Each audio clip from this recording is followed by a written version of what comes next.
నమస్తే, welcome to Suman TV. మన షోల్డర్‌లో ఉన్నటువంటి ఒక 4 మజిల్స్‌ని స్టెబిలైజ్ చేసేటువంటి వాటినే రొటేటర్ కఫ్ అని అంటుంటాము. చాలామందికి దీంట్లో టేర్ అవుతూ ఉంటుంది. సో, మజిల్ అంతా కూడా ఇన్‌ఫ్లమేషన్ వస్తూ ఉంటుంది. సో, ఇలాంటి పరిస్థితుల్లో చేతులను అసలు కనీసం మూవ్‌మెంట్ ఇవ్వలేకపోతూ ఉంటారు. పైకి ఎత్తలేకపోతూ ఉంటారు. తీవ్రమైనటువంటి నొప్పిని భరించలేకపోతూ ఉంటారు. సో, ఇలాంటి పెయిన్‌ని పీఆర్‌పీ థెరపీతో ఏ రకంగా తగ్గించుకునే అవకాశం ఉంటుంది? ఇది కంప్లీట్‌గా అంటే ఇన్‌ఫ్లమేషన్ మాత్రమే క్యూర్ చేస్తుందా? లేకపోతే రూట్ కాజ్ తోటి కంప్లీట్‌గా రీజనరేట్ చేసి కంప్లీట్‌గా ఆ ఇష్యూని తొలగిస్తుందా? ఈ విషయాలన్నీ కూడా అడిగి తెలుసుకుందాం. మనతో పాటు ఉన్నారు doctor Sudheer Dhara garu, EPN pain management, Jubilee Hills. Hello sir. Hi అండి. సార్, షోల్డర్‌లో జనరల్‌గా ఎలాంటి ఇష్యూస్ అనేది ఎక్కువగా ఫేస్ చేస్తూ ఉంటారు? అండ్ ఈ రొటేటర్ కఫ్ అనేది ఎటువంటి సిట్యుయేషన్స్‌లో మనం చూస్తూ ఉంటాం? షోల్డర్లో 90% పెయిన్ వచ్చినప్పుడు దానికి root cause rotatory cuff. Okay. Rotatory cuff అంటే మీరే చెప్పారు కదా, 4 మజిల్స్ ఉంటాయని. షోల్డర్ జాయింట్ ఇలా ఉంటుంది. ఇదేమో హ్యూమరస్ బోన్ హెడ్, ఇదేమో స్కాపులా. ఈ కప్పు బాల్. ఈ బాల్ కప్ ఎందుకు ఉంటాయంటే ఫ్రీ మూమెంట్ కోసం. మనకి 180 degrees తిప్పుతాం మనం చెయ్యిని.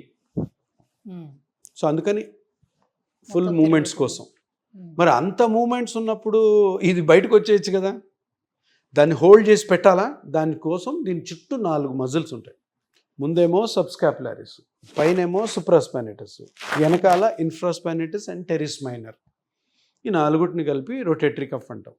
మనము రెగ్యులర్గా షోల్డర్ పెయిన్ అని ఎప్పుడన్నా జనాలు అంటుంటారు కదా, యంగ్స్టర్స్ అంటే 50 ఏళ్ల లోపు వాళ్ళు ఎప్పుడైనా నాకు షోల్డర్ ఇట్లా ఏదో పని చేస్తుంటే నొప్పి వచ్చింది, బరువు ఎత్తుతే నొప్పి వచ్చింది, జిమ్లో నొప్పి వచ్చింది, కింద పడితే నొప్పి వచ్చింది, ఓకే నాకు షుగర్ ఉండడం వల్ల పెయిన్ వచ్చిందని, వీటిల్లో 90% ఈ రొటేటరీ కఫ్ పెథాలజీనే, అంటే ఆ రొటేటరీ కఫ్లో ప్రాబ్లమే ఉంటుంది. ఆ రొటేటరీ కఫ్లో కూడాను మెయిన్ మజిల్ సుప్రాస్పైనిటస్ అంటాం. దాంట్లో కూడా సుప్రాస్పైనిటస్ అనే మజిల్ ఉంటుంది.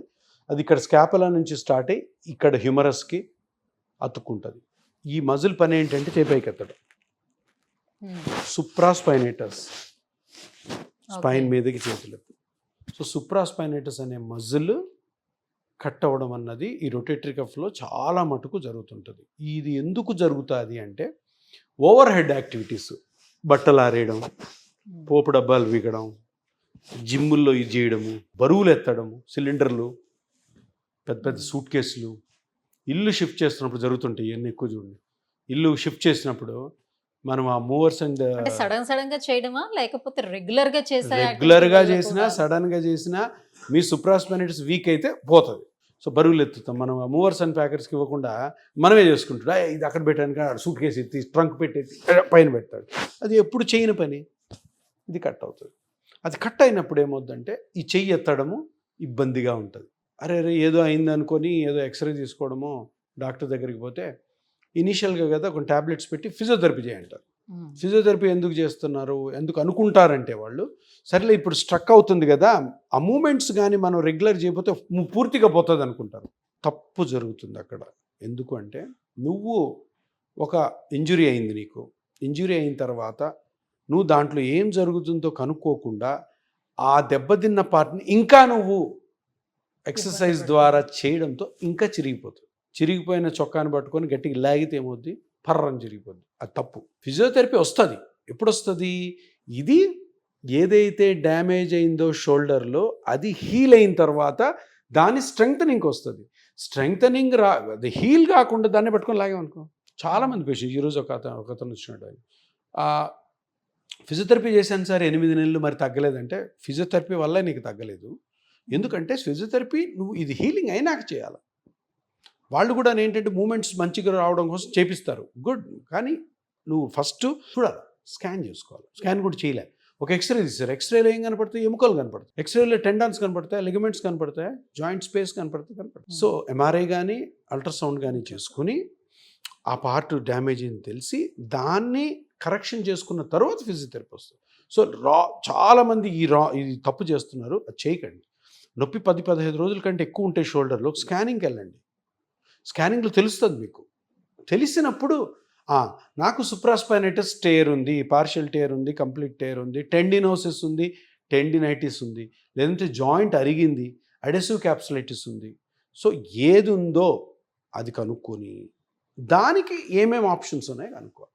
So 90% of the rotatory cuff injuries are because of supraspinatus muscle tear.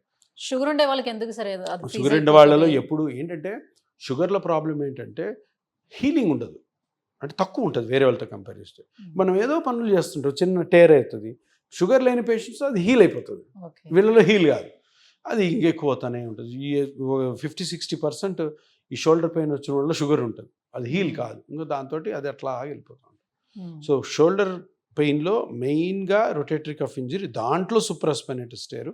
ఇంకొకటి ఓల్డ్ ఏజ్లో అడిసివ్ క్యాప్సులైటిస్ అంటారు. అంటే ఇప్పుడు ఈ జాయింట్ ఉంది కదా, ఈ జాయింట్లో స్పేస్ తగ్గిపోయి మూమెంట్స్ ఉండవు, అది మరీ ఓల్డ్ ఏజ్ 65-70 తర్వాత. కొన్నిసార్లు ఫ్రోజన్ షోల్డర్ అంటారు. ఫ్రోజన్ షోల్డర్ అంటే బేసికలీ అది కాన్సిక్వెన్స్ ఆఫ్, అంటే ఈ దెబ్బలు తినడం వల్ల వచ్చిన కాన్సిక్వెన్స్, అంటే దాని ఫైనల్ ఎఫెక్ట్. ఫ్రోజన్ షోల్డర్ అంటే షోల్డర్ లేయలేకపోవడం, అది కండిషన్ కాదు, ఆ కండిషన్స్ వచ్చిన side effect or bad effect or consequence అంటాం, లేయదు దాన్ని frozen shoulder. Frozen shoulder can be because of supraspinatus tear, rotatory cuff injury ఉంటే వస్తుంది, or adhesive capsulitis, or osteoarthritis of the shoulder joint. So ఇట్లా different sports persons లో మరి ఎక్కువగా ఏం చూస్తాం? స్పోర్ట్స్ పర్సన్ లో ఏమవుతుంది, రొటేటరీ కఫ్ ఏసీ జాయింట్ అని ఉంటుంది, ఆర్థ్రోపతి. ఇది క్లావికల్ కదా, ఆక్రోమియో క్లావికులర్ జాయింట్ అంటారు. ఆక్రోమియన్ అన్నది ఒక స్కాపులా నుంచి వచ్చి ఒక బోను, ఈ క్లావికల్ కలిపి ఒక చిన్న జాయింట్ ఫామ్ అవుతాయి. ఈ క్రికెటర్స్లో బౌలింగ్ చేస్తూనే అవుతుంది, అది అరిగిపోతుంది. యాక్చువల్గా ఆక్రోమియో క్లావికులర్ జాయింట్లో ఇట్లా స్పేస్ ఉండాలి, ఆ స్పేస్ పోతుంది. మీరు అప్పుడు ఇక్కడ ఇట్లా వస్తాను అబా అంటారు, ఇది స్పోర్ట్స్లో. ఇంకోటి సుప్రాస్పైనేటస్ టేర్, టెన్నిస్ ప్లేయర్స్ ఇట్లా పెట్టి అది పోతుంది. తర్వాత వాలీబాల్ ప్లేయర్స్ ఇట్లా కొట్టేవాళ్ళు. సో స్పోర్ట్స్ ఇంజరీస్లో ఈ రొటేటరీ కఫ్ ఇంజరీ ఉండొచ్చు, అక్రోమియో క్లావికులర్ జాయింట్ ఇంజరీ ఉంటే బైసెప్స్ టెండాన్ ఉంటుంది, అది కూడా టేర్ అవ్వచ్చు. ఇవన్నీ అందరికి చెప్పాల్సిన విషయం ఏంటంటే చాలా సింపుల్ డయాగ్నోసిస్. పెద్ద స్కాన్స్, ఒక డైనమిక్ అల్ట్రాసౌండ్ స్కాన్ చేసుకుంటే అసలు నీ పెయిన్కి అసలు లోపల జరుగుతున్నది అర్థమవుతుంది. And treatment also very simple. దాని జాగ్రత్తలు కరెక్ట్గా పాటిస్తే పిఆర్పి తోటి ఈ సుప్రాస్పైనేటస్ టేర్ ఏదైతే ఉందో దాన్ని కూడా హీల్ చేయొచ్చు. ఆక్రోమియో క్లావికులర్ జాయింట్ స్పేస్ తగ్గిపోతే అక్కడ కార్టిలేజ్ తగ్గిపోయినప్పుడు అక్కడ కూడా కార్టిలేజ్ని డెవలప్ చేయొచ్చు. అదేవిధంగా జాయింట్లో అడిసివ్ క్యాప్సులైటిస్ అన్నాను కదా, ఈ రెండు బోన్స్ మధ్యలో స్పేస్ పోయి మనం ఏం చేస్తామంటే ఫస్ట్ ఈ స్పేస్ క్రియేట్ చేస్తాం, దాన్ని హైడ్రో డిస్టెన్షన్ అంటాం. అంటే ఆ స్పేస్లోకి వెళ్ళి అల్ట్రాసౌండ్లో చూసి అక్కడికి normal saline plus local anaesthetic pain లేకుండా ఉండేదానికి ఇంజెక్ట్ చేస్తే ఆ స్పేస్ వస్తుంది. ఎందుకంటే స్పేస్ పోవడానికి మెయిన్ కారణం లోపల ఫైబ్రోసిస్ ఫామ్ అయింటుంది. ఆ స్పేస్ వచ్చినప్పుడు పెయిన్ తగ్గుతుంది టేబుల్ మీదే ఆపరేషన్ థియేటర్లో. తర్వాత నెమ్మదిగా మూమెంట్స్ చేపించి ఆ ఫైబ్రోసిస్, ఆ తీగలు ఉంటాయి కదా లోపల, అవన్నీ బ్రేక్ చేస్తాం. నొప్పి ఉండదు, బ్రేక్ అయినప్పుడు ఫ్రీ మూమెంట్ వస్తుంది. అది వచ్చిన తర్వాత ఆ జాయింట్లో కార్టిలేజ్ జరిగి ఉంటే కార్టిలేజ్కి, లేబ్రమ్ టేర్ అంటే లేబ్రమ్కి, ఇతరతర ఏమైనా టెండాన్స్ లిగమెంట్స్ కానీ కట్ అంటే దానికి పిఆర్పి చేయడంతో ఇంకా మంచి రీమోడలింగ్, ఇంకా మంచి కరెక్షన్ జరుగుతుంది. సో ఇట్లా డిఫరెంట్ ఆస్పెక్ట్స్లో షోల్డర్లో కూడాను ఆ టేర్స్ కానీ, అడిసివ్ క్యాప్సులైటిస్ కానీ, ఏసీ జాయింట్ ఆర్థ్రోపతి కానీ పిఆర్పి చాలా బాగా పనిచేస్తుంది. నేను రీసెంట్గా నాకు తెలిసిన వాళ్ళు ఒక పేషెంట్ని చూశాను సార్. సడన్గా అన్నమాట తన షోల్డర్ పట్టేసినట్టు అయ్యింది, తర్వాత కంప్లీట్గా లిఫ్ట్ చేయలేకపోయారు. కానీ వాళ్ళకి సర్జరీ, ఇమ్మీడియట్గా సర్జరీ చేయాలి, అదర్వైజ్ చేయి లేపడం ఇంకా కష్టం అయిపోతుంది ఫ్యూచర్లో అని చెప్పారు. సో ఖచ్చితంగా మనం సర్జరీకి వెళ్ళాల్సిన నెసిటీ ఎంతవరకు ఉంటుంది, ఏ కండిషన్లో వెళ్తాము అని. పాయింట్ ఏంటంటే అందరూ చేస్తున్న తప్పు ఏంటంటే ఫస్ట్ ఆఫ్ ఆల్ ఏం జరుగుతుందో కనుక్కోండి. మీకు చెయ్యి సడన్గా లేయలేదు, నొప్పి వచ్చింది, సర్జరీ మా ఆన్సర్ కాదు సార్. డాక్టర్ గారు ఎవరైనా మీకు సర్జరీ, సార్ ఏం జరుగుతుంది చెప్పండి సార్, ఫస్ట్ స్కానింగ్ చేయాల్సిందే కదా. స్కానింగ్ చేయకుండా సర్జరీకి వెళ్ళారు కదా, ఏ ట్రీట్మెంట్కి వెళ్ళలేరు. అది కూడా ఇంకోటి ఇంపార్టెంట్. ఏమీ స్కానింగ్ చేయకుండా ఫిజియోథెరపీకి వెళ్ళడం, స్కానింగ్ ఏం చేయకుండా ఆపరేషన్కి పోవడం, స్కానింగ్ చేయకుండా గుడ్డిగా పిఆర్పి తీసుకోవడం కూడా చాలా చాలా చాలా తప్పు. ఫస్ట్ ఆఫ్ ఆల్ మీ హక్కు ఏంటంటే మీ బాడీలో ఎక్కడి నుంచో నొప్పి వస్తున్నప్పుడు, సార్ నాకు ఆ జాయింట్లో ఏ ప్రాబ్లం ఉంది కనుక్కోండి, స్కాన్ చేయండి, చెప్పండి. అది తెలిసిన తర్వాత ఆ లోపల స్కానింగ్‌లో ఉన్న కొన్ని ఫైండింగ్స్ ఉంటాయి కదా! దానికి నా నొప్పికి సంబంధం ఉన్న పాయింట్ చెప్పండి. 4 ఉంటాయి కారణాలు. 4టికి ఆపరేషన్ చేయడం, 4 ట్రీట్మెంట్ చేయడం. ఏదో ఒక కారణం వల్ల నొప్పి రావచ్చు. అది ఇది కొరిలేట్ అవుతుందో చూసుకోండి. దాని తర్వాత దానికి ఏమేమి ట్రీట్మెంట్స్ ఉన్నాయో ఆలోచించండి. సో అందులో ఫస్ట్ మనం అవగాహన కలిగి ఉండాలి. పేషెంట్స్కి తెలియాలి. గుడ్డిగా ఏది నమ్మద్దు. గుడ్డిగా ఆపరేషన్ నమ్మద్దు, గుడ్డిగా పిఆర్పిని నమ్మద్దు. ఫస్ట్ కనుక్కోండి.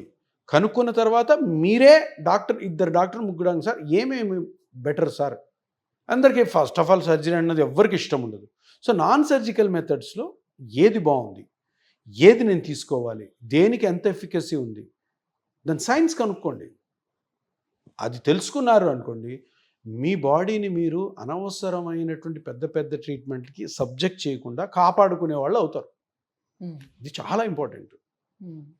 ప్రజల్లో అవేర్నెస్ రావాలి. అది ఎక్కడికి పోతే ఏం జరుగుతుంది, ఏది చేసుకుంటే ఎంత నష్టం ఉంటుంది, ఏది చేసుకుంటే సేఫ్గా బయటపడతాం అన్నది తెలుసుకోవాలి. ఇప్పుడు డాక్టర్లాగే అయిపోయినారు ప్రజలు కూడా. వాళ్ళు కూడా హెల్త్ గురించి అవేర్నెస్ అందరికీ ఉంది. మాకంటే ఎక్కువ నాలెడ్జ్ ఉంటుంది కొంతమందికి, చెప్తానే ఉంటారు, మంచిదే. కానీ కరెక్ట్ సైంటిఫిక్ బేసిస్ తోటి, క్వాలిఫైడ్ పర్సన్ తోటి అడ్వైస్ తీసుకొని వెళ్ళడం మంచిది. గుడ్డిగా ఎక్కడికి ఏ ట్రీట్మెంట్కి పోకండి. రైట్. ఇప్పుడు పిఆర్పిఏ చాలా బాగా పనిచేస్తుందని చెప్తున్నారు. బట్ ఆ ట్రీట్మెంట్ కూడా ఏ డాక్టర్ దగ్గర చేయించుకోవాలి, ఏ సెంటర్లో చేయించుకోవాలి, అది చూస్ చేసుకునే ఆప్షన్ కూడా ఇంపార్టెంట్ అంటారు. చాలా ఇంపార్టెంట్. ఎందుకంటే కొత్త ట్రీట్మెంటు సరే ఓ 10 సంవత్సరాల క్రితం వచ్చింది అనుకున్నాం. ఇప్పుడు కొత్త ట్రీట్మెంటు చాలా ఎఫిషియెంట్గా పనిచేస్తుంది కాబట్టి కొత్త కొత్త డాక్టర్లు వచ్చేస్తున్నారు చేస్తూ.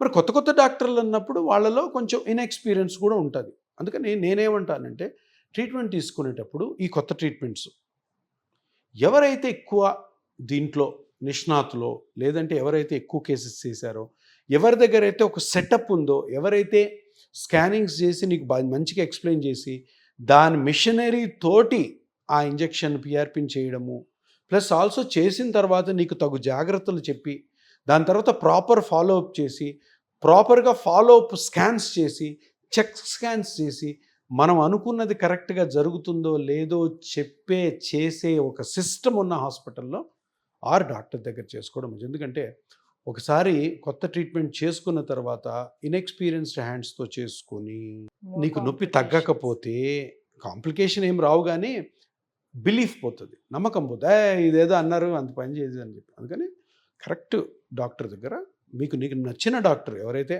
ఎక్స్పీరియన్స్డో, ఎవరైతే దీని మీద ఎక్కువ స్టడీ చేశారో, ఎక్కువ కేసెస్ చేశారో వాళ్ళ దగ్గర, అండ్ సిస్టమ్ కూడా కరెక్ట్గా ఉండాలి. హాస్పిటల్ అన్ని సిస్టమ్ ఉండాలా, ఇది చేస్తూ ఎక్స్పీరియన్స్ ఉండాలా, కరెక్ట్ జాగ్రత్తలు, కరెక్ట్ ఫిజియోథెరపీ, కరెక్ట్గా న్యూట్రిషనిస్టు ఉన్న హాస్పిటల్ చేసుకుంటే, ఎందుకంటే మనం డబ్బులు పెట్టి చేయించుకుంటున్నాం, మనకు రిజల్ట్ మంచిగా కావాలా, తర్వాత మనం చేసుకున్న రిజల్ట్ ఎక్కువ రోజులు ఉండాలా అనుకున్నప్పుడు తప్పకుండా ఆ సెలెక్షన్ అన్నది చాలా important. Right. Thank you sir. Thank you so much. So షోల్డర్స్లో వచ్చేటువంటి జనరల్ ఇష్యూస్ ఏంటి, దానికి పిఆర్పి ఏ రకంగా పనిచేస్తుంది అనే విషయాలు తెలియజేసినందుకు thank you. Thank you Sujitha. So viewers చూసారు కదా సార్ చెప్పినట్లుగా మన బాడీలో ఎటువంటి అనారోగ్య సమస్యలు వచ్చినా కూడా ఆ హెల్త్ ఇష్యూకి సంబంధించి మనం పూర్తి అవగాహన కలిగి ఉన్నట్లయితే, సో ఎలాంటి ట్రీట్మెంట్కి మనం వెళ్ళాలి, ఏ డాక్టర్ని చూస్ చేసుకోవాలన్న అవగాహన కూడా మనకు ఉంటుంది. సో మీలో ఎవరైనా ఇలాంటి షోల్డర్ ఇష్యూస్ తోటి కనుక ఫేస్ చేస్తున్నట్లయితే కింద స్క్రోల్ అవుతున్నటువంటి నెంబర్కి కాల్ చేయండి. ఈపియాన్ పెయిన్ మేనేజ్మెంట్ని అప్రోచ్ అవ్వండి. Thank you.